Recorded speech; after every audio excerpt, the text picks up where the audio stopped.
Oh my God. Like the last interview I had was with Bruce Lipton.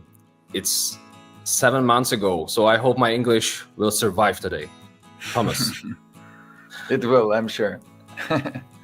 Thank you very much for your time. Really appreciate it. Not only for me, but for all people who are watching right now. So thank you very much that you are with us as well. And let's say very briefly some information what is going on here and what we will talk about. Mm-hmm. Thomas Hübl is a very special person to me because you do great stuff, you do amazing things, just what to mention. Thomas Hübl, PhD, is a renowned teacher, author, and international facilitator who works within the complexity of systems and cultural change by integrating the core insights of the great wisdom, traditions, and mysticism with the discoveries of science. Since 2004, he has taught and facilitated programs with more than 100,000 people worldwide, including online courses, which he began offering in 2013. He is the author of Attuned, Practicing Independence and Heal Our Trauma in Our World in 2023, and Healing Collective Trauma, a process of integrating our international and cultural wounds 2020, which was featured in Opera Daily as one of 10 books to help with all painful traumas. I put links below, so if you want to read something, guys, if you want to search for Thomas Hübl, just do that and find out more. We are talking, as I mentioned here, we are going to talk about trauma, Thomas, and this topic is very specific and very, very important nowadays. So again, thank you very much for your time. People, share this interview if you can, please, because I think that your friends, people in your family, or whoever can learn something nowadays, today, and you can get inspired. And I think this interview going to be for 50 minutes, 1 hour, and is just like your ticket to search, to find more, and to do it, because trauma is something what is connected not only with our soul, but maybe also with our destiny, I would say, if I can talk about myself. And how are you, Thomas? Welcome here. I'm good. I'm happy to be here. So I'm curious how our conversation is going to unfold. So yeah, I'm good. Thank you. Please write down your experience with trauma. Maybe it's for you very new topic.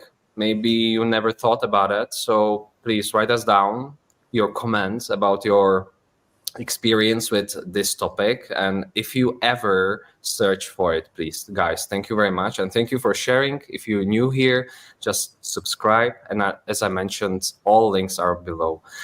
Thomas, let's start with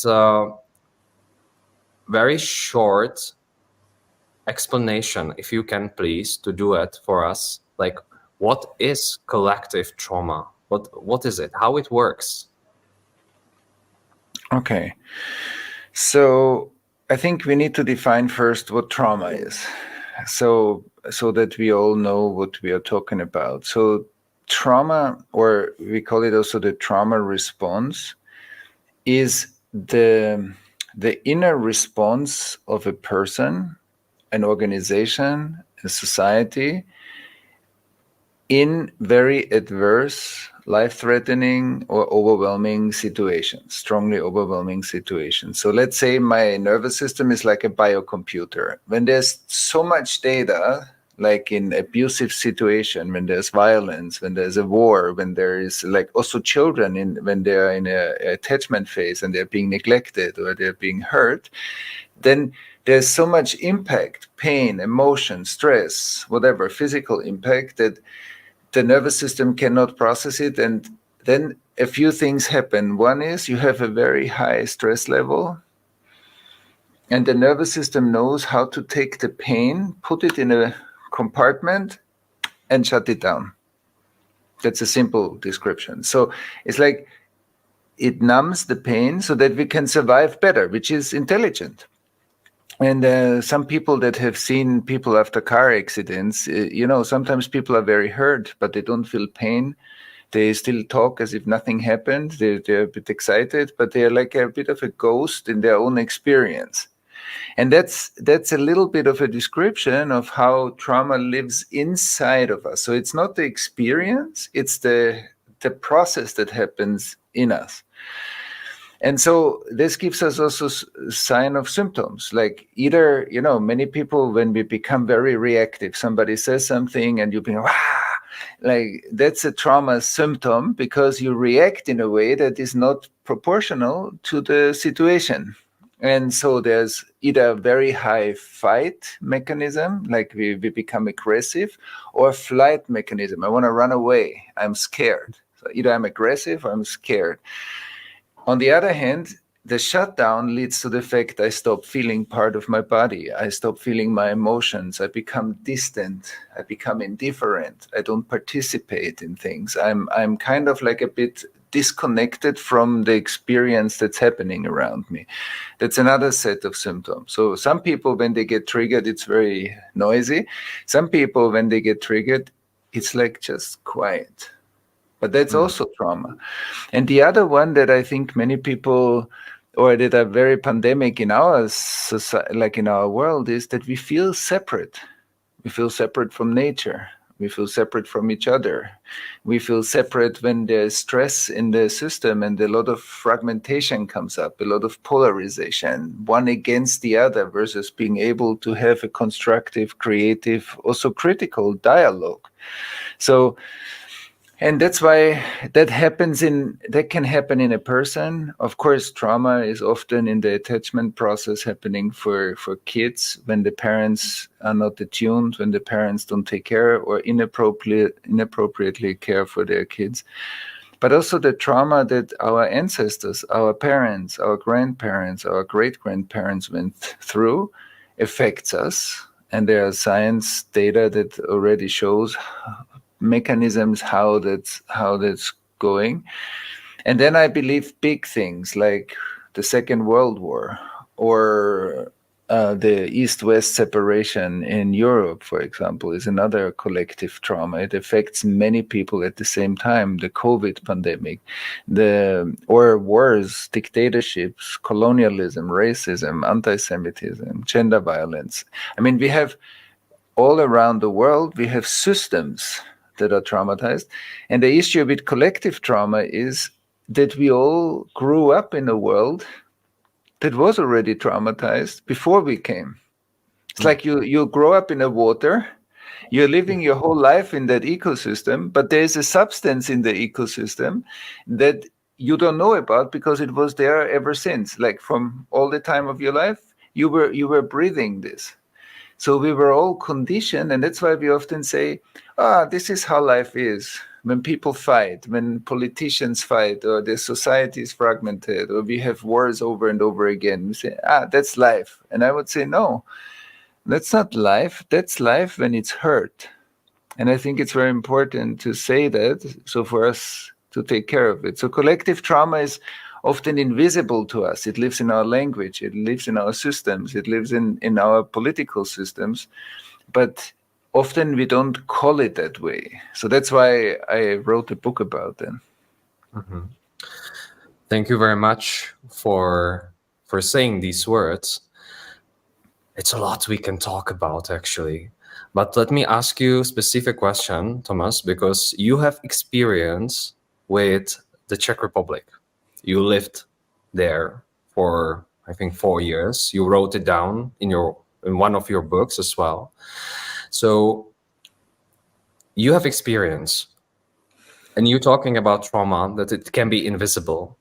Like, what do you think is a specific for Czech Republic when we talk about trauma? When you look back, how do you feel? What do you see? And is there anything you think that one nation called Czech Republic is really fighting right now? Is there any trauma we maybe we don't realize is there in collective space? Yeah, I think, and that's also one of our projects, and not specifically in Czech Republic, but in Germany with the East-West German separation. We worked a lot on the former East and West of Europe, the separation through Europe. I think that was traumatic for all sides, but in different ways. And also like the Cold War that was a result of that separation sits still in our psyches. But then it seems like, oh, the Berlin Wall came down, life continued, and that's it. And I would say, no, that's not it. I have seen many, once we did a collective trauma process with hundreds of people in a big event in Germany. And we said, okay, let's put everybody from the former West on one side and from the former East on the other side. We did that. And then we did a synchronization so that people ground themselves, feel their bodies, feel each other, so that it's more grounded. And then my team put just a few bricks in the middle. Bricks.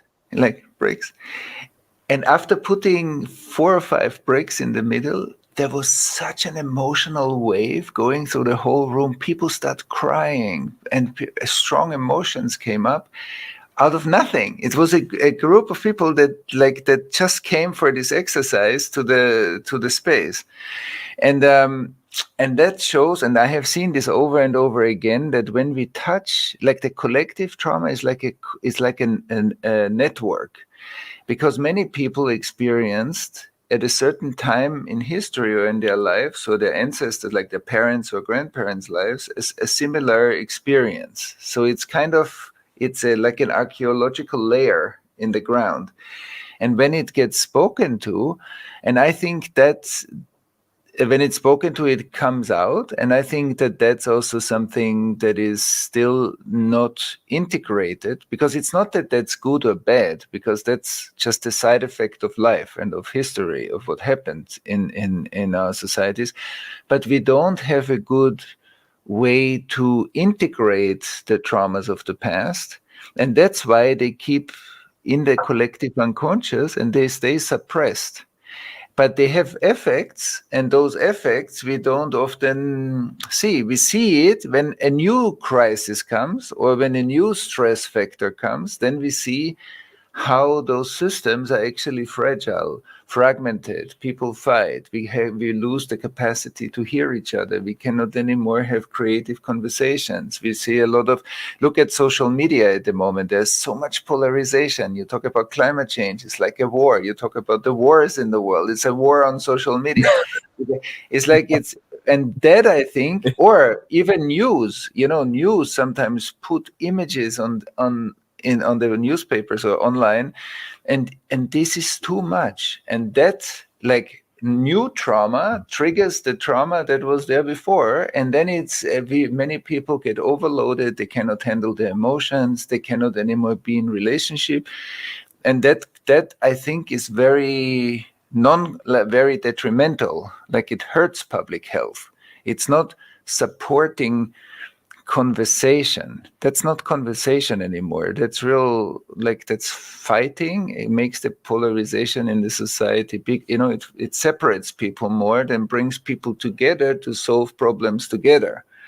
And so I think the aftermath of the East-West separation, the Cold War, and the wars that were there before, I think impact the Czech psyche. But it's kind of invisible. We need to go to look for that, because it's so normal, especially the generations that were born after. It's like, that's how the world is. And it's not that there's written, oh, this is a trauma or this is a trauma. No, there are no signs. Trauma, trauma, trauma. So we need to go to look and understand that first. Oh, wow, how should I look for the symptoms? And then we will see them more. Then there's more awareness, and more awareness leads to more healing. Wow. Okay. Thank you very much. You were talking about the defensive mechanism, like how it works on individual level, and how it works on collective defense, level. Yeah. So let's say like a small child needs to go to the hospital and needs to stay for some days in a hospital, let's say at 2 years old. And the parents, some decades ago, the parents couldn't stay with their kids in the hospital because this wasn't allowed, only for for certain times, but not the whole day. And so for the child, being separate from the parents in a strange environment is very threatening, because children are supposed to stay close to their parents. And when it's too far away, they get scared. When they stay in this sterile environment with strangers, they're very, very scared and stressed. So the stress is like flooding the system the whole time, and the fear. So what one defense mechanism is that the nervous system shuts down, takes the sensitivity out, and shuts down this fear and stress, the sensitivity of it. The stress is still there, but we don't feel it. So let's say this doesn't get treated afterwards properly. So when that person is a grown-up, the person says, I don't have such a good feeling of my body. It's hard for me to take decisions. I have always chronic anxiety. Now, when we ask them, okay, what do you feel in your body? And the person says, I don't feel much. It looks like we could say, I cannot feel my body well. But we could also say, as a 2-year-old, you managed to not feel your body. That's different, because many people look at themselves as if there was something wrong. I cannot do this. I have critical thoughts. I don't have a high self-esteem. It looks like the symptom of the defense, or I cannot listen to you. I feel distant, or I don't trust you. And then people say, so trust me, it's okay. And I say, no, when somebody doesn't trust, they have a good reason in their past not to trust. It's not that they cannot trust. It's like not trusting is what they learned. So I cannot just tell to a person, that's why I often say the healing for mistrust is not trust, but the healing for mistrust is to consciously mistrust. Like bring awareness to how you manage to not trust people. And then when you can learn to feel the fear, the anxiety that is behind it, we can integrate those, and then trust will naturally come back when we are ready for it. Or I feel my body will come back when we see the intelligence of not feeling the body. And so that's why often people pathologize the defense mechanism. Either they say it's your resistance, or they say, oh, that's not, like, that's a limitation, that's a dysfunction. And I would say, no. Everybody had a good reason to suppress emotions if it was needed, to suppress pain, to suppress stress, to put defense mechanisms in place. But of course, today, they're often limiting how happy we are, how close we experience relationships, how much we can express ourselves in the world. And so we need to work on this, but not through saying, oh, this is a dysfunction in you. I think it's very important to understand their intelligence, to re-own those defense mechanisms, and then they can change by themselves. Because today the circumstances are different, so we don't need them anymore. But it's only through respect, not through, I want to get rid of this. Many people also say, I want to get rid of my fear, or without fear, my life would be so much better. And I'm saying, yeah, but the fear, you wouldn't say without your liver, your life would be much better, or without your right arm.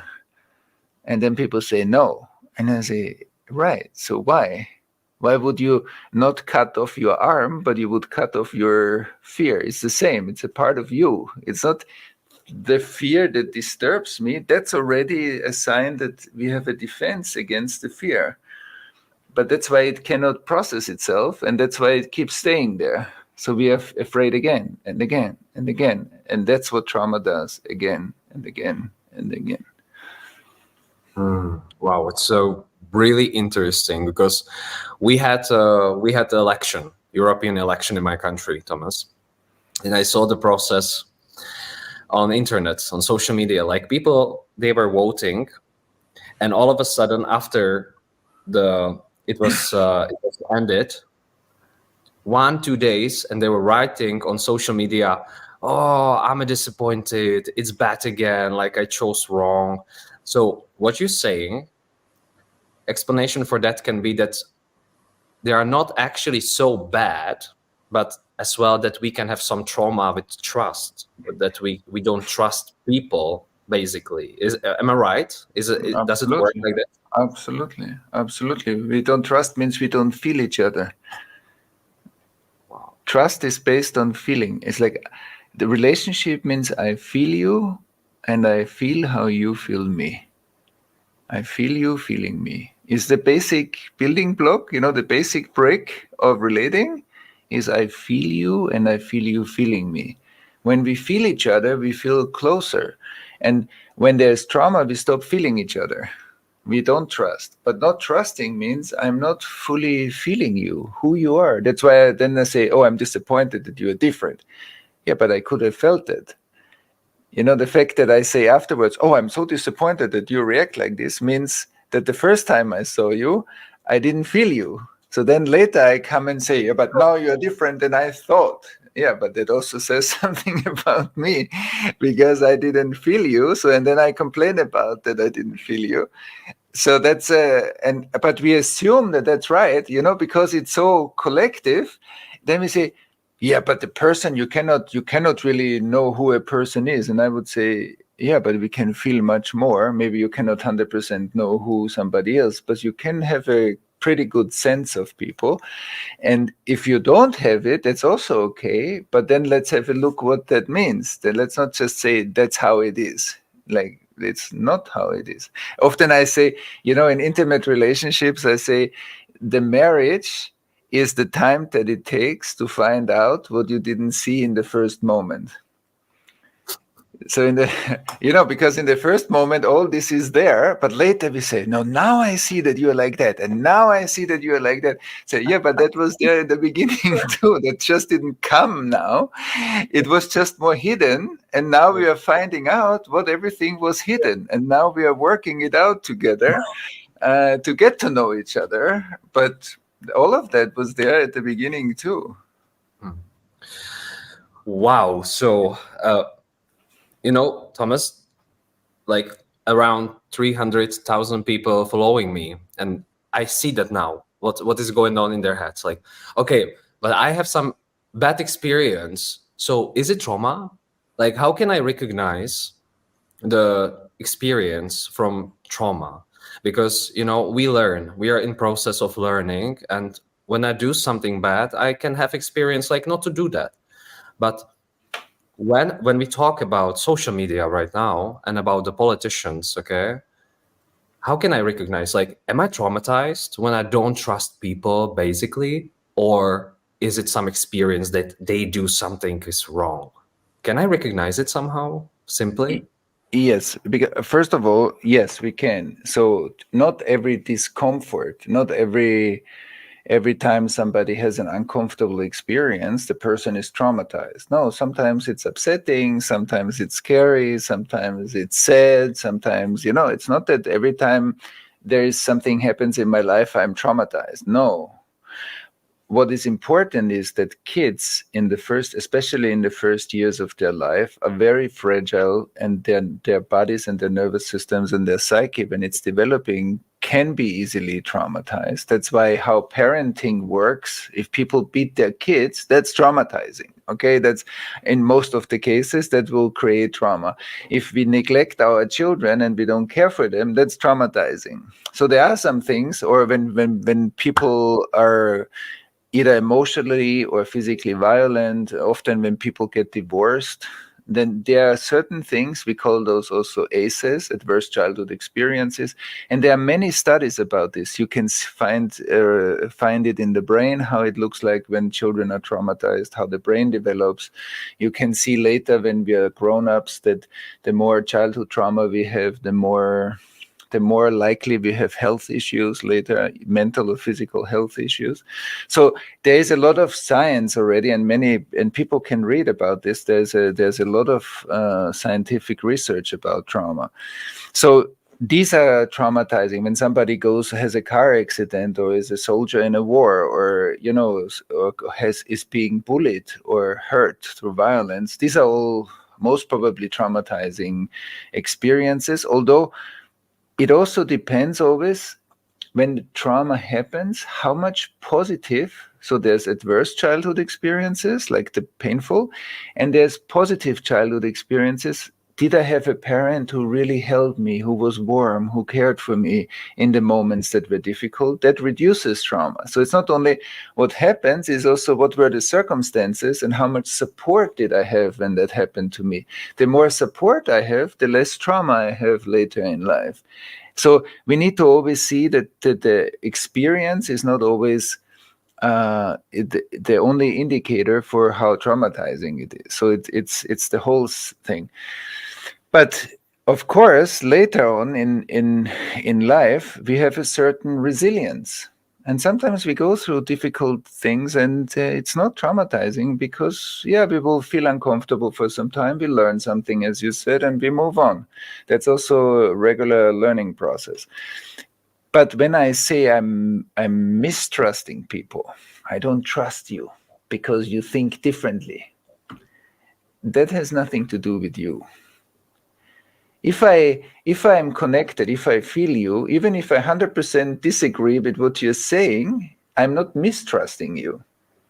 I just don't disagree. I just disagree with you, but I don't mistrust you. Mistrust is that I distance myself from people that think differently, that have different values in life, or that have values that I completely disagree with. But the distancing is my stuff. That has nothing. It's not because of you I'm like this. No. Because of me, something in me cannot handle the tension of opposite viewpoints. And that's why and that's often based on our own trauma history or on ancestral trauma history, which that's also important. Not only what happened in my life, also what happened maybe to my grandparents in the Second World War has an effect on how I feel. And that's why when we often project our discomfort in the conversations also in society onto the other, because you are like this and that's not comfortable for me, I'm reacting like this. It's because of you. Wait a minute. There are certain situations when people are violent or when people hurt each other, we need to stop that. That's something else. But I'm talking often about public opinions and about political opinions. They are very disconnected. They're very separate, very polarized, versus mature perspectives can host disagreements, contradictions, paradox without polarizing. I don't need to be part of this or that group just to prove that I'm more right. Only because I find 5 other people that think like me doesn't mean that it's right. It just means that I found 5 other people that think like me, but it doesn't mean that it's true. It's like they might have a similar pattern like I have, and then I say, you see, because they also see it like that, it's true. No, it's like maybe it's true for me, but then I need to say it that way. I disagree with you, but it doesn't mean that I need to hate you, that I need to pull away from you, that I don't talk to you, except you're doing things that really hurt people. That's something else. Then we need to protect life, or we need to protect children, or we need to, certain things are crossing a red line. But often we are talking about below the red line, there is already a lot of mess. And so mistrust has something to do with me. Disagreeing and not trusting is not the same thing. I can say, listen, there are politicians, they say things I completely don't agree with, but it doesn't mean that I don't trust them. I just completely disagree with what they are saying. I think it's not relevant. I mean, but it doesn't mean that I don't trust them. That's something else. These are two different things. Thank you very much for saying these words. What do you think, guys? Write down right below your comments, please, about your experience and your opinion. All opinions are welcome here, of course. It reminds me the space between us, like humans, like people, because I see that every day, Thomas, on social media, what you said right now. You know, when I started 3 years ago, I was like, okay, let's do something for people. So I let people to vote who I should invite for interview, because I'm not professional moderator. I'm just, you know, a traveler. I like traveling, going and seeing cultures, writing, doing my blog and these things. And that time people nominated some people, some doctors, some scientists. And I did not have an experience with that. So I did that. I didn't search much, you know, I did it with my open heart, like, okay. And I let people to put the questions for them. So that's how it worked. And when it started, I saw so much hate on social media because I interviewed this guy and he is bad. And I was like, why? He was not talking about violence. He was not hurting anyone. Like, he was saying his opinion, you know. And how time went, I went through a very interesting story when I found out how the media works, how politics works a little bit, like on a very basic level, let's say. I was shocked, Thomas. I was shocked. I was so surprised because before I was like, I had an idea I was living in some illusion, you know, in a real illusion. And the hate just put me to a situation like I was starting to ask myself, like, do I want to continue with this service? Do I want to do that? Do I want to put people together just to say it's okay to have different opinion, to just listen, no hate, no, you know, just try to learn something, get inspired. You don't have to agree with everything, just taste it, try it. And it's like some months ago, I asked myself, if I'm actually the part of healing process, or if I'm hurting society in some way, like if I do these interviews, how people, they want to interview someone, and I allow these people to speak freely about their opinions, and they are sometimes very unique, very specific. Do I hurt people or do I do good stuff? So that was in my mind, like after 3 years of my work, shall I continue or not? Because my goal, my purpose at the beginning was like to have a lot of big variety of people saying their opinion and inspire us and let us think about different things in our life, like with you now, because maybe for someone you are crazy, you know what I mean? Like maybe for someone you were like, no, it's not like this. So can you tell us something about healing process in society and about some kind of detox, how it looks like? Yeah. So I think partly that's also what's happening, that, you know, when you look at from dictatorships and rulerships, like, I don't know, power over hierarchies in democracies, and we are still on the way, we are still not in a perfect democracy, whatever it is, in a very well functioning democracy. We are still on the way to develop democratic systems, I believe, and there are still all kinds of issues in democracies. But let's say a democracy is a safer space for every individual to bring their voice, to share what they want to share, to have freedom, a certain level of freedom of speech, and I think that's safer than power over or dictatorships, because in the dictatorship it's very clear, but the system works on fear. If you don't comply, you're gonna be put in jail if you say the wrong thing. So I believe, and I see this also in the groups or with individuals, sorry, that whenever we feel safe enough, the nervous system wants to detox the unprocessed past. Because according to what I've learned through my work in the last 20 plus years, I think there is a mistake in how we look at history. Because sometimes we look at time and history as what happened. History is the past. And I would say, no, like integrated history has this conversation. We couldn't have this conversation without millions of years of life developing bodies, emotions, complex thinking, complex societies that can be put together into democracies. Like, we didn't develop all of this in the last decades. That was a development of a very long period of time.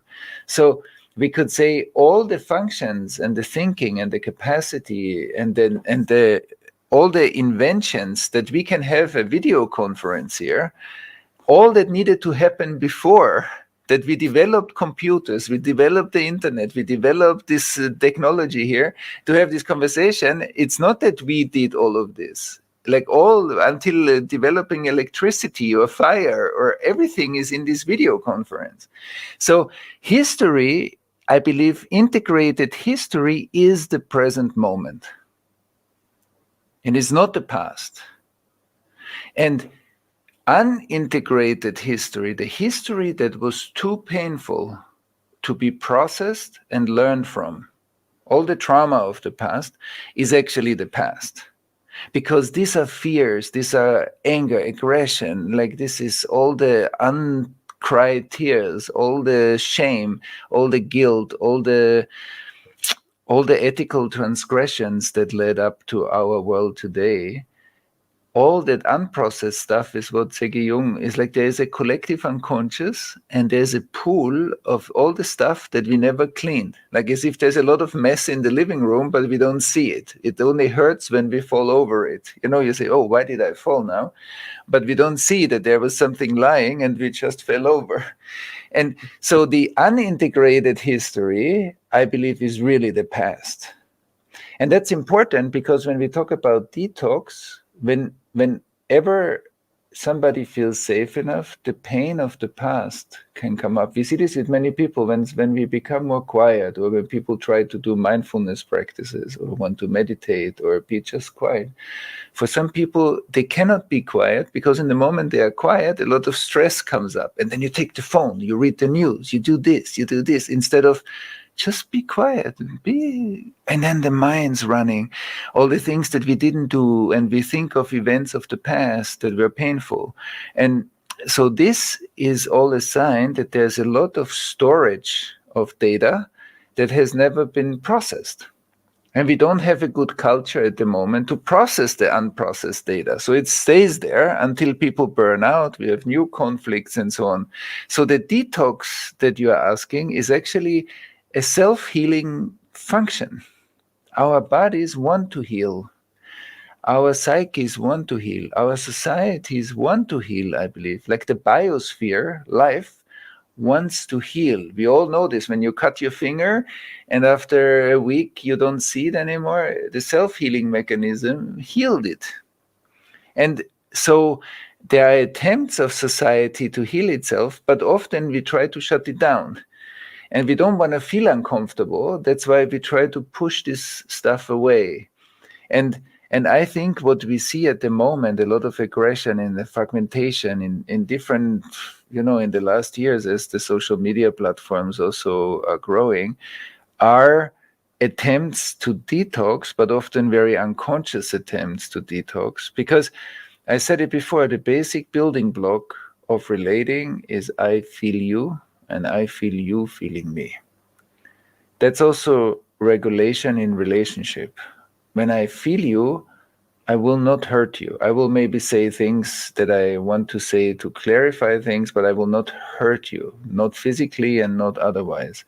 When I don't feel you, because you are there and I'm here, and I don't trust you and you're that guy, then I will maybe say things or do things that will maybe hurt you.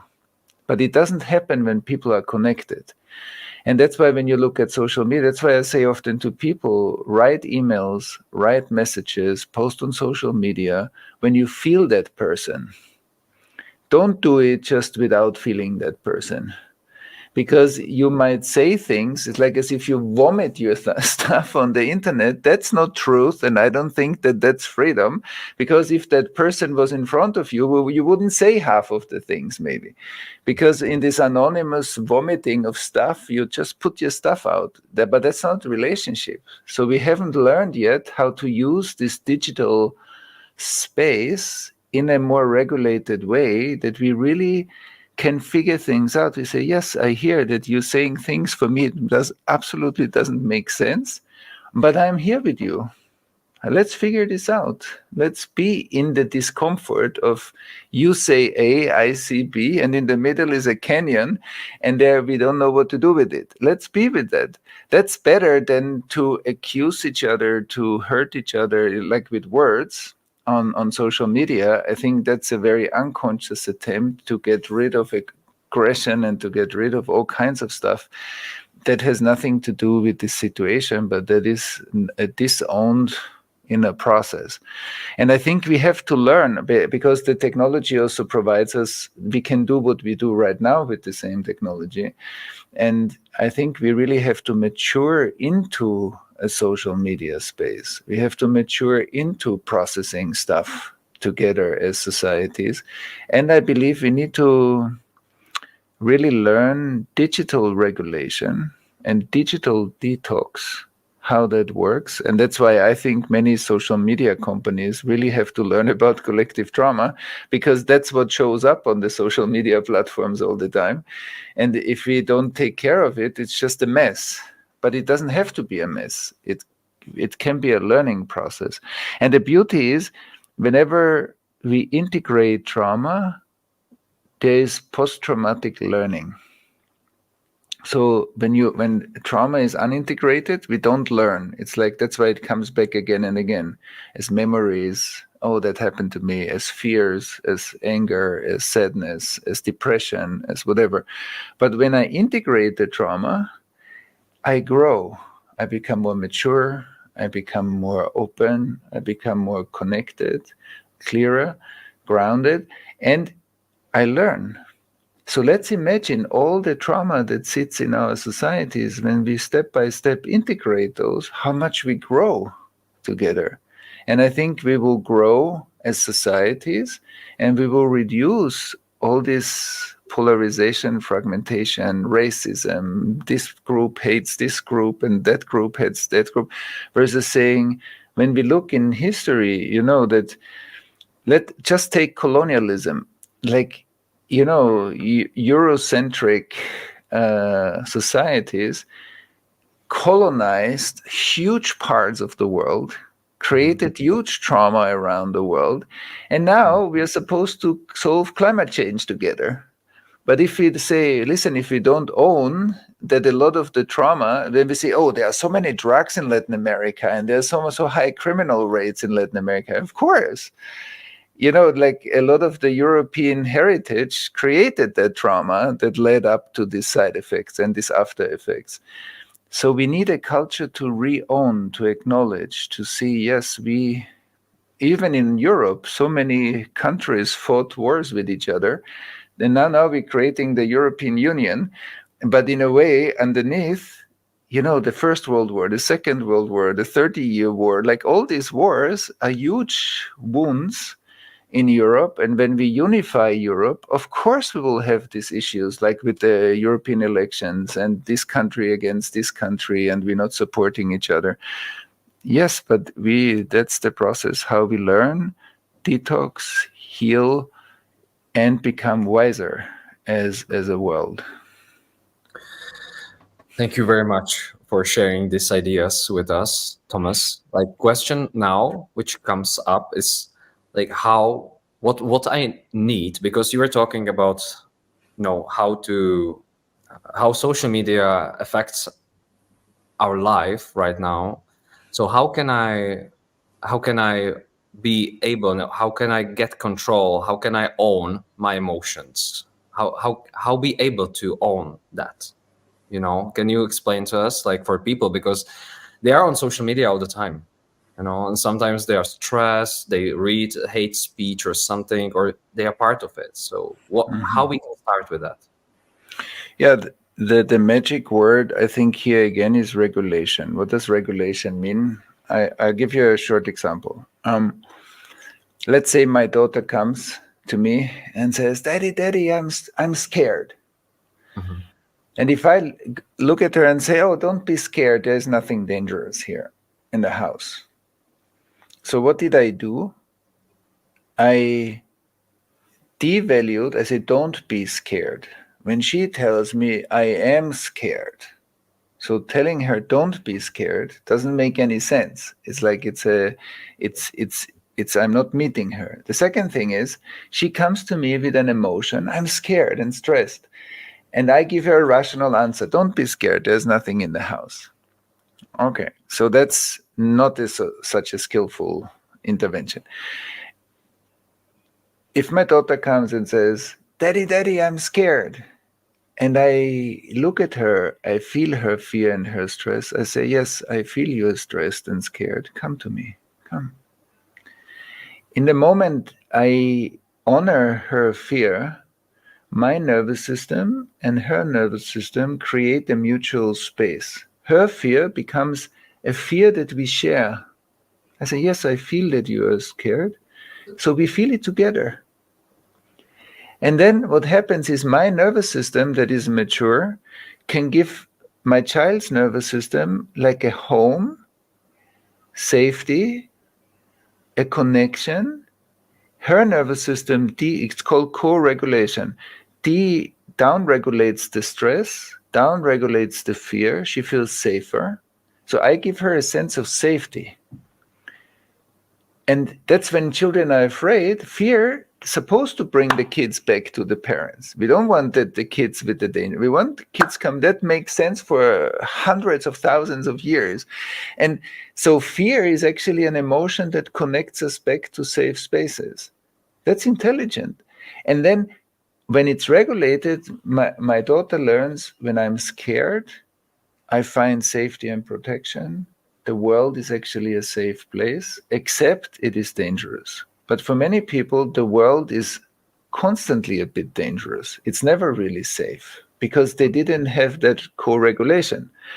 So when we are grown-ups, we might be very scared, and when we are scared, we become very aggressive sometimes. So one level of aggression is actually because we are scared. So regulation, that I can regulate my stress, that I can work a lot, I can come home in a few minutes, I can regulate my stress, which means I can go to bed and sleep well, I can have fun in the evenings. That means my nervous system is regulated. I can work 16 hours and after a few minutes change my inner state. That's great. So it's not just because I worked a lot, I have to be stressed. No, I can regulate stress.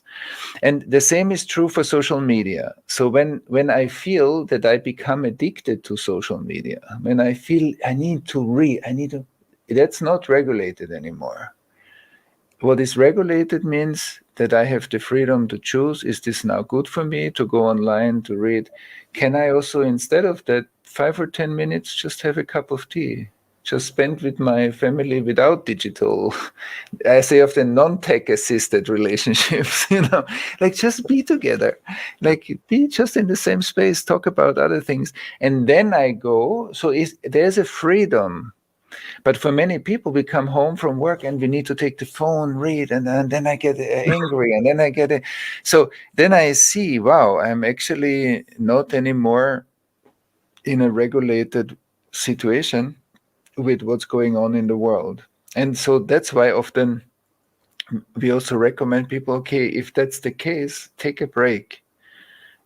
See if you can let it go for some time so that you can come back to a state, or do some mindfulness practices, take a walk, go to nature, be with with your family, but let go of that for some time. So not to not read it at all, but notice that we become hypnotized by this collective emotion that's being on social media. So to ground ourselves again, and then learn how much of it is good and how much of it is actually over the top for you. And the other thing is, when I get angry, it's my anger. And so even if I disagree with things, that's great. But the question is, how does my anger become a constructive emotion to develop relationships that can negotiate differences, not just increase the differences. Increasing the differences is not helpful, because it will just divide the society more. If we disagree over certain issues in our society, how can we create spaces where we can, in a maybe facilitated way, have those hot conversations or heated conversations, but let's have them together in a different way and learn how we mature into collective space, like collective intelligence together, maturity together. The other thing, though, is also that how we put stuff on the internet, also, like, our intention really matters. If my intention is that I want to really contribute to the public discourse, or if my intention is that I just want to stir up things. Stirring up things is not freedom. Stirring up thing is there's something in me that wants that. So for me, it's also important when I put something out, like, what am I putting out? What's my intention with this? Like, what's my motivation to do it? Am I in tune if that's really helpful or not? So it goes on both sides always. So what I read and consume, but also what I put there, is important. And then to see what do I really want to support? Do I want to support the humanity that is more united and can collaborate on the burning topics? Or do I want to create a humanity that is more divided and and will not be able to solve climate change, for example, because we don't agree on things, because we all fight over who's right? I mean, that's also very limiting, I think. So my intention, what do I put out? Which quality do I put out? How does it affect the collective psyche? What's really needed? What's not? So that's up to our responsibility, I think. Thank you again. Thomas, with all respect to your time, I wrote down one question, last question. Do we have time? Can I ask you? Okay. Thank you very much. Let's take it very gently, because it's for many people now touchy topic. But you said being scared can lead to being aggressive. Yeah, like in my country happened at the end of the previous year, one thing which was for the first time in history of the Czech Republic. Like, we had a student, and he went to the faculty and he started shooting. It's a very sensitive topic, but many people now, they're trying to put emotions down to be able to learn something out of that. And there is a huge discussion about, is it individual fail or is it collective fail right now? And so can you tell us something, what you feel right now about that? When something like this happens in society, what is shocking, and of course there are media, they're writing about that. It's like, but I can see the people in the villages, small towns, and I see the growing fear. And I don't actually like how they talk about this guy, because we don't know. We don't know the history. We don't know what happened. So can you tell us something about that very briefly, about how it's connected? Yeah. First of all, I want to say I don't know enough about the specific situation. So many things I say might, be just assumptions and not researched enough to say something meaningful.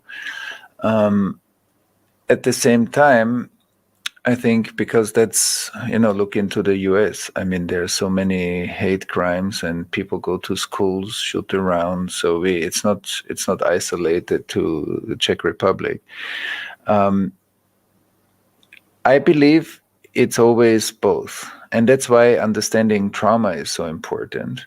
Because we see, when you look, for example, there are people that work in high security prisons with inmates, and there is a very touching video on that a person that I also collaborate a bit with once created, and she went to a prison and she asked like people to stand in a circle, and then when people like were asked like who knows trauma A, who was beaten by the parents, who experienced this, who experienced that, there were many people made a every time you do this, you make a step forward, you see how many traumas people experience that led up to them committing a crime or doing something that was hurtful.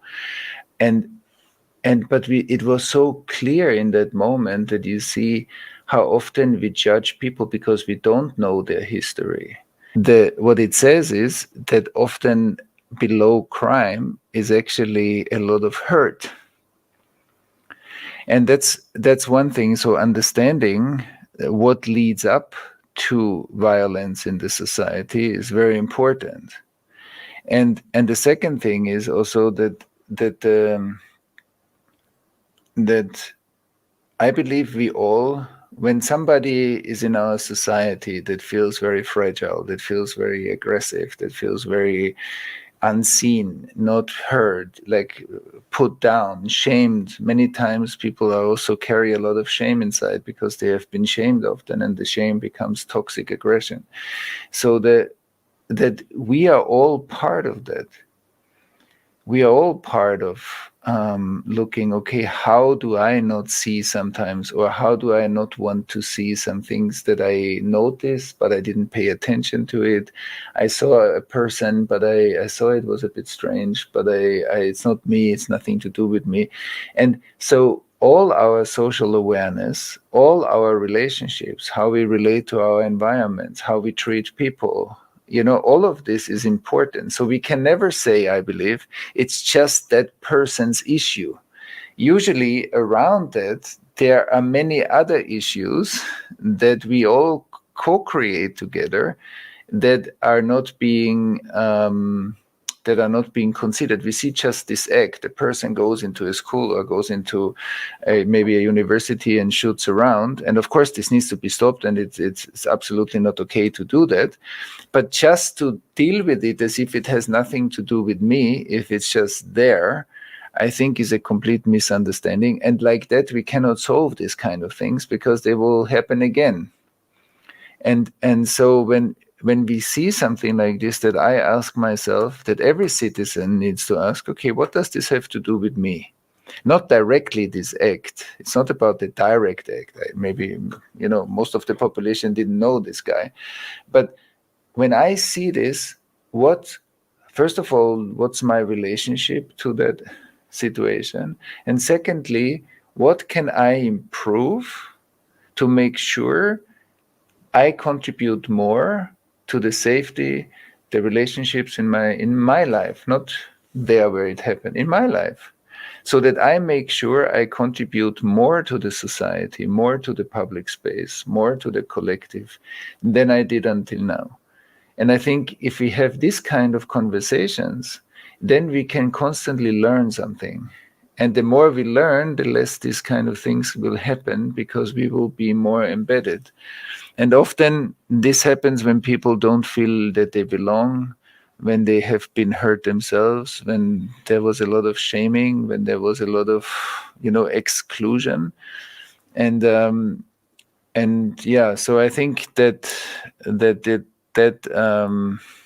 topic of societal learning and maturation is important, because we still treat these situations as if they're there. they have nothing to do with me, and I don't think that that's true. It's I believe, a sign of the trauma that we feel very separate as individuals, and that we don't feel we are that we don't feel we are also the ecosystem. It's like with nature. When you go through the forest, when you go through the Shumava, and you go through the forest, so where is nature? We can say, oh, nature is around me, or we could say, nature is through me. I am also nature. And you are nature. It's not just the rabbit and the deer and the tree. It's also me. My body is also nature. And so I think we often see ourselves a bit separate from the system, but we are not separate. Nobody is ever separate in the living system. So I think that we all need to learn from this. Otherwise, we won't solve it. It means something like the ignorance is also a way of violence. We can say Absolutely. that. Absolutely. Ignorance is a way of violence. That's a beautiful sentence. It's your sentence, actually. So, Thomas, thank you very much for your time. Really appreciate it, and I think other people as well. Let us know how you like it. Please write me your opinion, what you learned today, what you want to practice, what you want to try. Just you can share it with other people if you feel that. And thank you for sharing this interview to other people. I think it's worth searching for more information about it. I put below links on Thomas Hübl books. You can write. You can follow his social media. You can just visit his website if you want. And thank you for all your comments. I really appreciate it, guys. Thank you for subscribing if you're here. And yeah, I'm wow, like I'm processing that, Thomas, really. For me, it was very personal, actually, somehow too sad. And also it gave me more energy to do actually the what I do in the way I do, because I was really thinking about the social media, about everything, because I see all the bad things on that, but good things as well. And I think that it's also for other influencers, maybe just really think about, like, if we really divide people, or if we try to build bridges between people, because there's so many people, so many opinions, so many backgrounds, and we can listen. We can listen, we can hear the voice. We do not have to judge all the time who is right, who is not right. So this is the message for me right now. So let me know what this message for you. I would have so many questions on you, but your time is you have more activities. I really, it's a great honor for me. I'm so happy that we could talk about these things for people in my country. And maybe in the future, if you have time and if you would like to, maybe we can ask you more questions about this, Thomas. I'm very open to them. Thank you very much. And it's also very important for me to mention Šárka and Zdeňkovi Weberovým, because they helped me with this interview. They put effort to do it. So thank to them. I put the links on them below. You can just follow them on social media or just visit their events, because they work with trauma as well on some level. So you can find everything down here, and let us know. Thank you very much for all of you who are watching, who are with us. And I wish you all good luck. Just have a nice day, enjoy it, and let us know what you learned today. For me, it's a lot. I have a note here. So, Thomas, have a great day as well. All success to your future. And it's a really big pleasure for me listening to you, learning from you. Thank you again. Yeah, for me too. It was a great pleasure. It was a great pleasure to reconnect to the Czech Republic. So thank you. Thank you.